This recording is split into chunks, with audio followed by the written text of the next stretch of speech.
Eu sempre fui um cara tímido, sempre fui um cara, aquele cara que vai numa festa, que vai num lugar e que fica no cantinho ali, não é o cara que puxa muito assunto.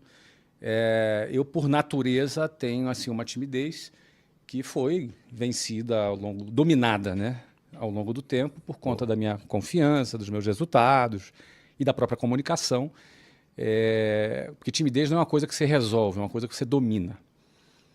Então, a timidez, ou ela te domina ou você domina a timidez. Sim. Então, a vendas é algo que você tem que se comunicar com os clientes e conversar e, de certa maneira, ter uma comunicação mais persuasiva, você trabalhar objeções, você ter argumentos rápidos para você chegar no teu objetivo da venda. Então, isso desenvolve a tua habilidade motora, né? Que a comunicação é um conjunto de habilidade motora e raciocínio e a conjugação das duas coisas. Sim. E venda te exige isso. Então, eu penso que vendendo, eu dei meus primeiros passos com comunicação. Depois eu também liderei times de vendas, formei executivos, dei aulas, palestras internas para os meus times, né?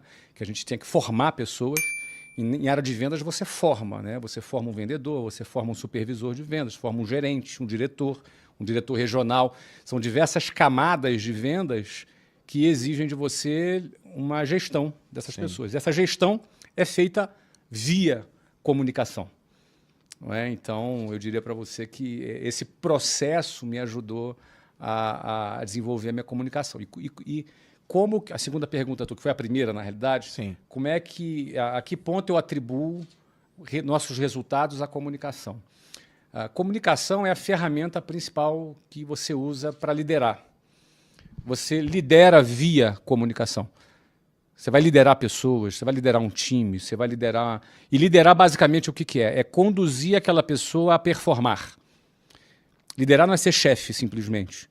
Não é? Liderar é como você extrair o melhor da pessoa, como você encorajar alguém a ter algum resultado.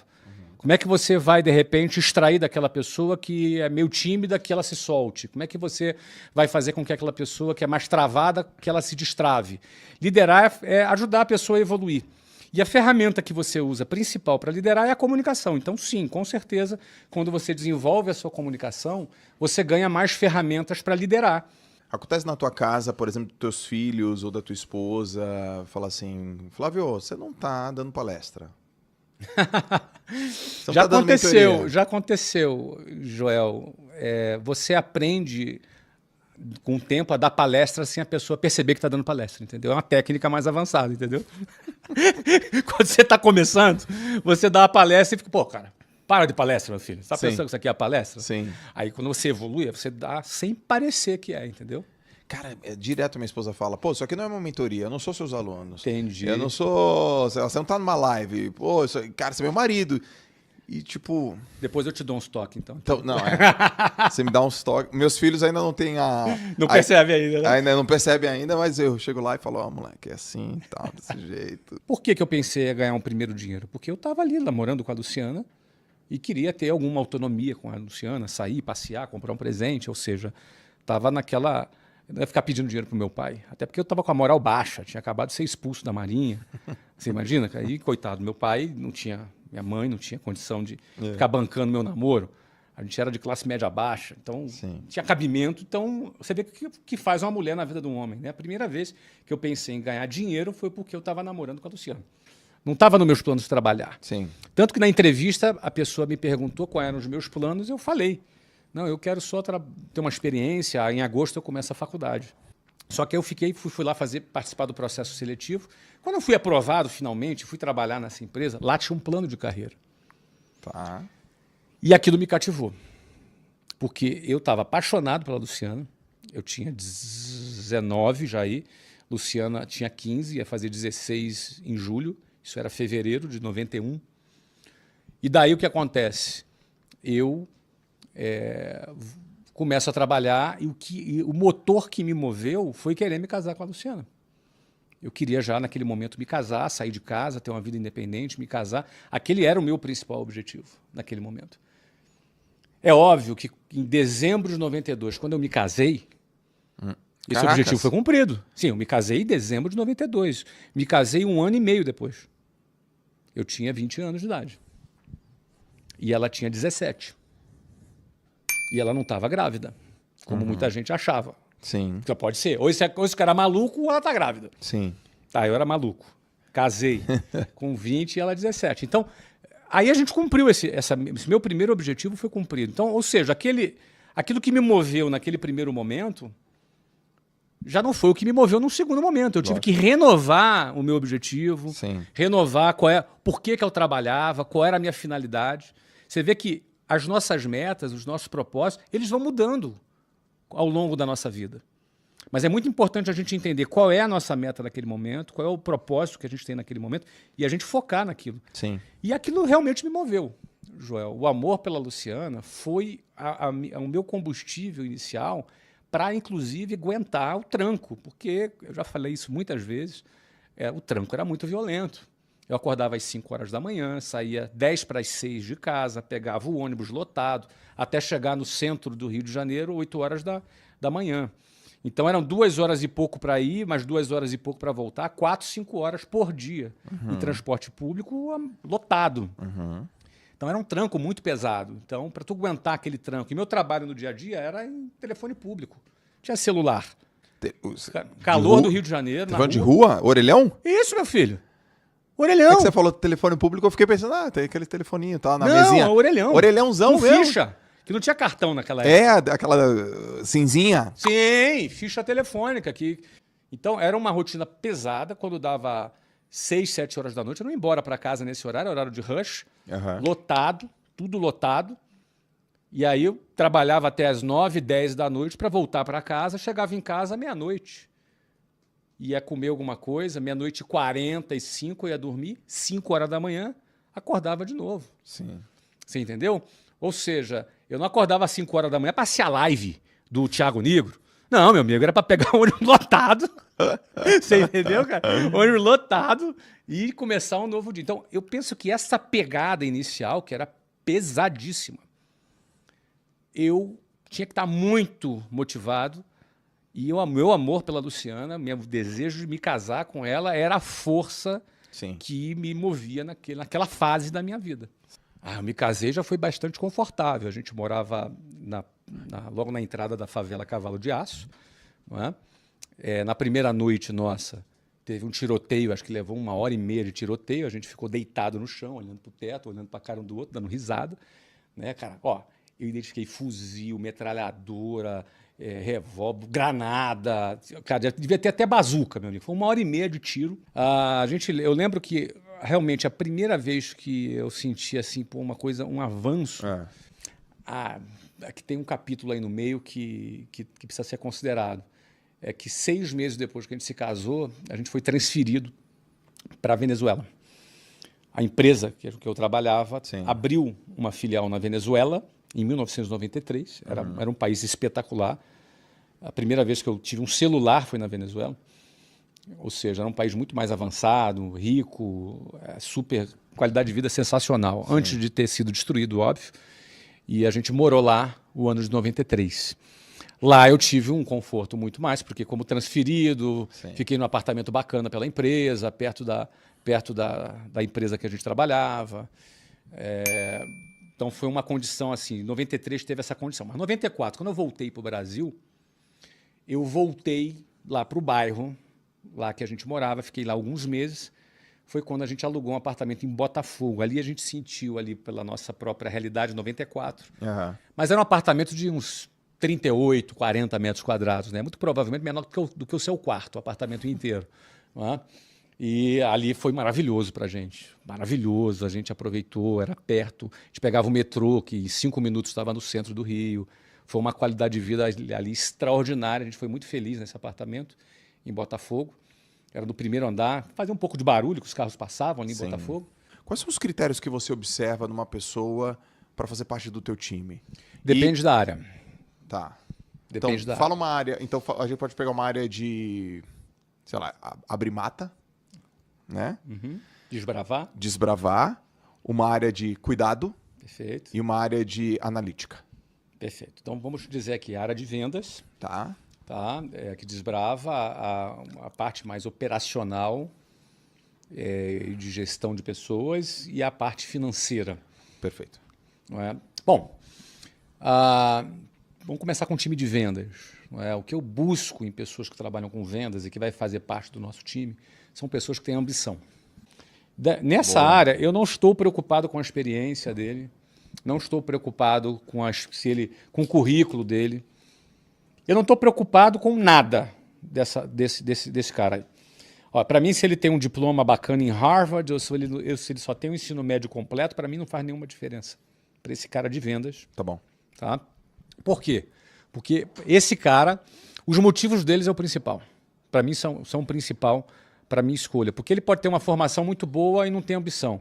Esse cara não vai performar, esse cara não vai vender, esse cara não vai atingir os números e as metas que a gente tem estabelecida. O que seria, por exemplo, música para os teus ouvidos que esse cara te fala? Assim?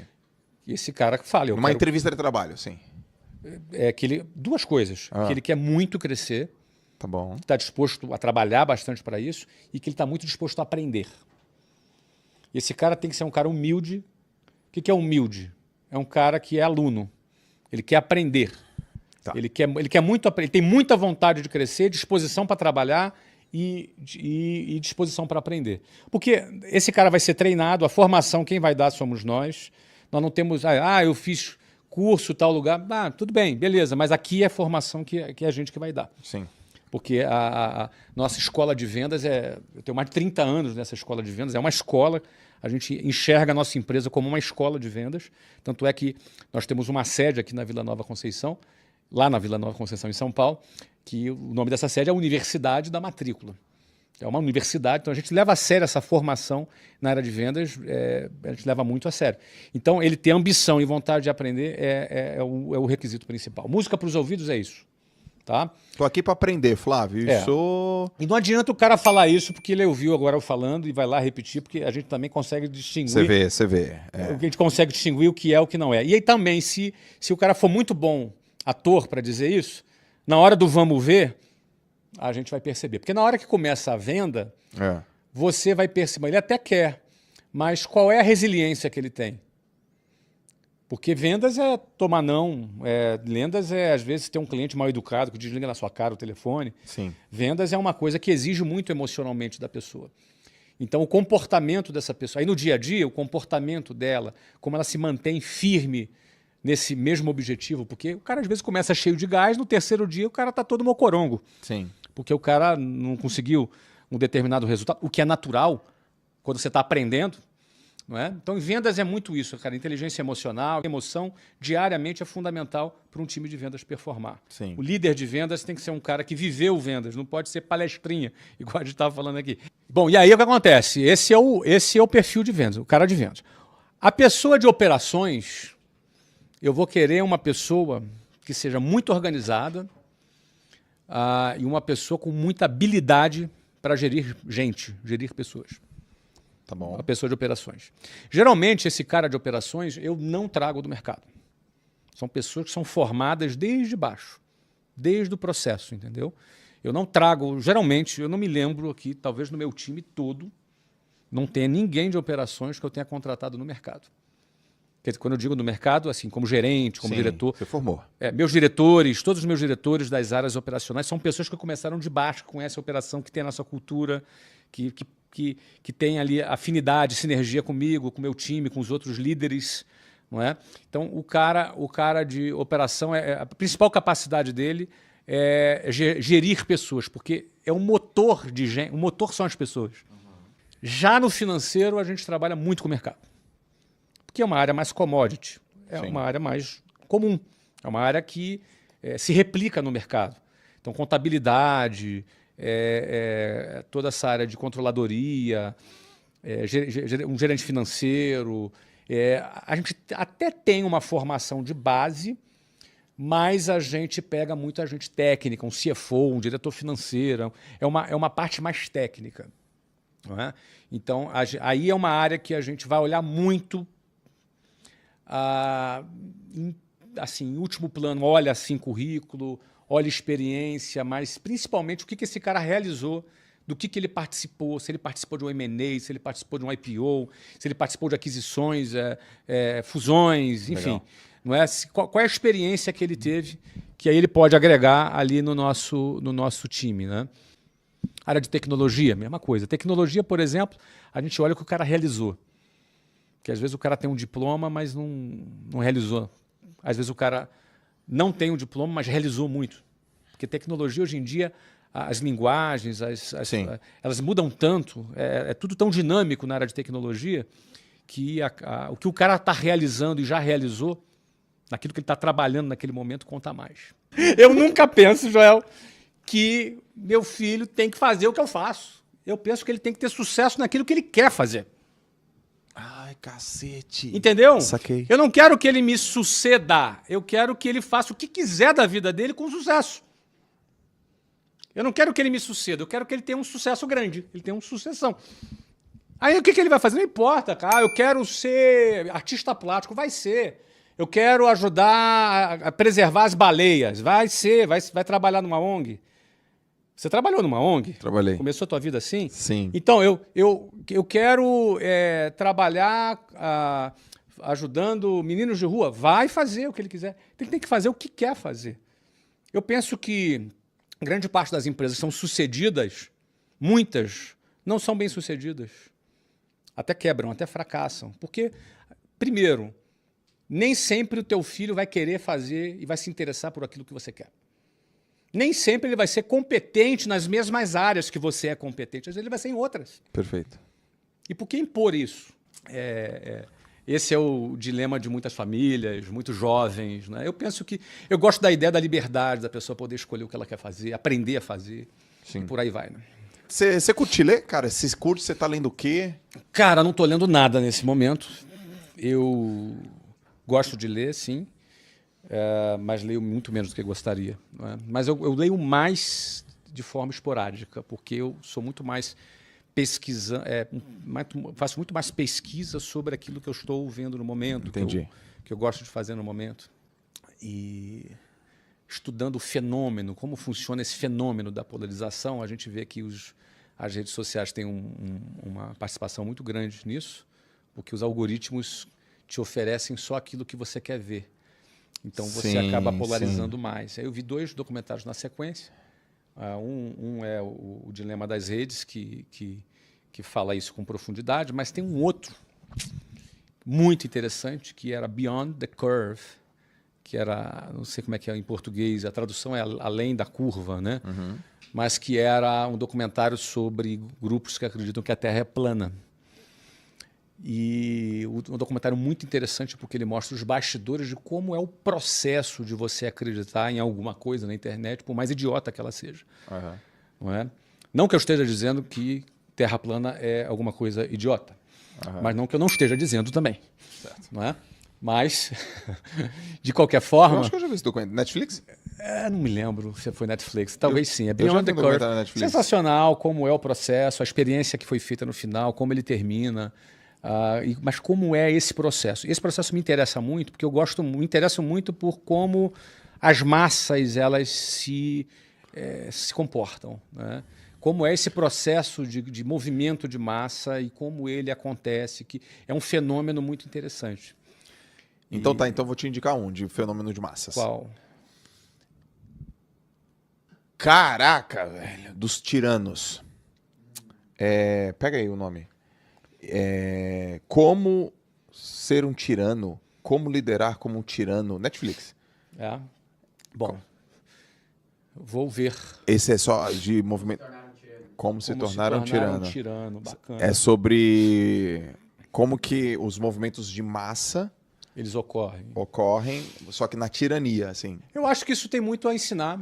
Quem trabalha com marketing, com vendas, porque o que acontece? É como o processo de decisão ocorre, como o processo de compreensão de uma ideia, por mais absurda que seja, ela ocorre, não é? Porque a gente vive esse mundo e, na minha opinião, não tem volta. Esse é o mundo que a gente vive, talvez até fique um pouco mais agravado, porque as pessoas estão tão carentes de acreditar em alguma coisa que estão dispostas a acreditar em qualquer coisa.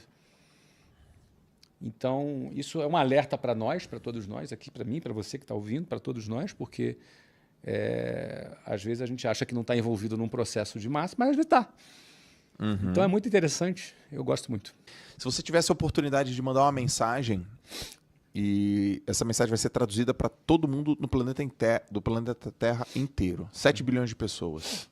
Vai chegar. Outdoor, celular, na televisão, ali no LED que passa no campo de futebol do maior estádio do país, não sei do quê. E lá embaixo vai estar escrito assim, cara, eu, Flávio Augusto, estou mandando isso aqui para você, cara. Que mensagem seria essa? Estabilidade não existe. Estabilidade não existe. Quando você entende que estabilidade não existe, você vai aproveitar cada segundo da vida que você está vivendo. Quando você entende que estabilidade não existe, você entende sobre a finitude da vida, que você vai morrer. Ninguém escapa vivo daqui.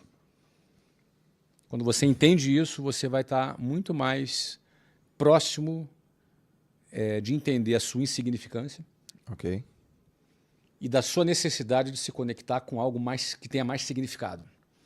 Você se afasta mais da futilidade, você se afasta mais da covardia, porque quem busca estabilidade, achando que ela existe, e ela não existe, pode estar perdendo uma oportunidade de conquistar mais da vida, de ser alguém melhor, simplesmente pelo medo do risco. Quando é um medo do risco inútil, porque se eu vou morrer, eu vou ter medo de quê, cara? Se eu vou morrer, qual é o meu medo? Do que eu vou ter medo? Por que as pessoas têm tanto medo? As pessoas estão tão travadas para tomarem decisões porque têm medo, porque não entendeu que estabilidade não existe. Estabilidade não existe é um conceito libertador. Uhum. Ele não é uma frase ameaçadora, é uma frase libertadora. Porque quando eu entendo que estabilidade não existe, o que eu vou temer? Percebe? Sim. Então eu acho que por trás dessa compreensão a gente se reconcilia com a nossa humanidade, com a nossa finitude e se conecta com algo maior que tenha muito mais significado e a gente tem chance de viver a nossa vida, os nossos últimos dias, porque nós estamos vivendo os nossos últimos dias. É contagem regressiva. A gente vai viver esses últimos dias sem medo, com liberdade, sem medo, sem covardia, solto, sem estar travado.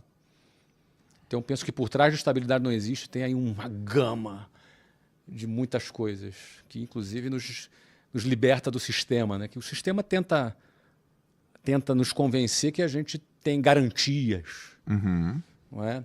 O fundo de garantia para o tempo de serviço, que é recolhido dos funcionários, é aplicado num valor que é abaixo da inflação. Que garantia é essa, meu amigo? Você entendeu? É abaixo da inflação. Historicamente, nos últimos 10 anos, rendeu menos que a inflação. Que garantia é essa? Não é verdade? Então, por aí vai. Essa é a mensagem. Estabilidade não existe.